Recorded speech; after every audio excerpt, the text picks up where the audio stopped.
il y a forcément de ça. Parce que quand tu as un joueur aussi exceptionnel que ça, tu l'attends dans ces grands matchs-là. Et malheureusement, avec le PSG, sur les dernières saisons, je n'ai pas vu ça. Je n'ai pas vu un grand Mbappé sur les grands matchs. Quand on parle de grands matchs, on parle des matchs à qualification en direct.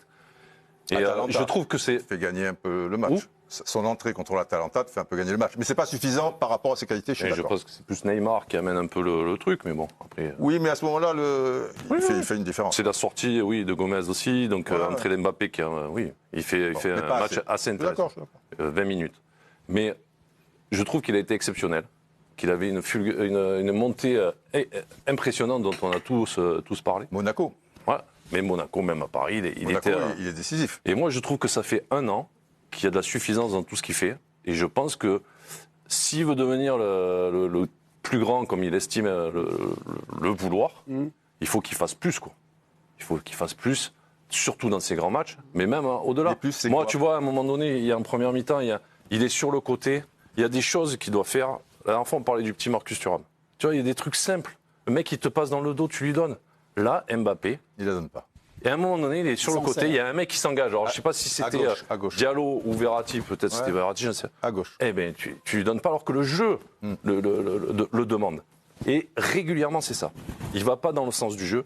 Moi, je suis désolé, la dernière passe, quand il frappe, il doit la mettre à Neymar. Il y a un angle de passe à un moment donné. La dernière, voilà. Quand il va frapper, il y a un angle de passe, mais c'est magnifique. C'est ça qu'il faut qu'il arrive à comprendre. C'est-à-dire que c'est pas parce que tu vas marquer que c'est magnifique.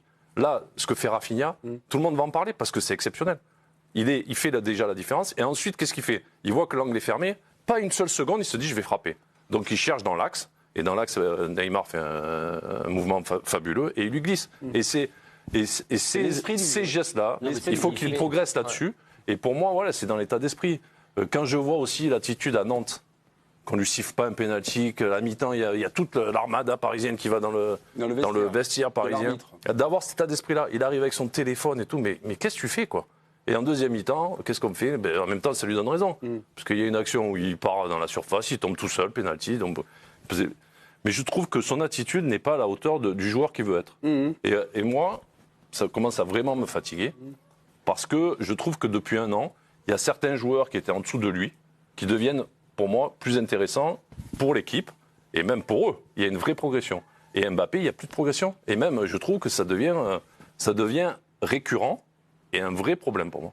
Tant qu'il ne se mettra pas dans cette volonté de vouloir progresser.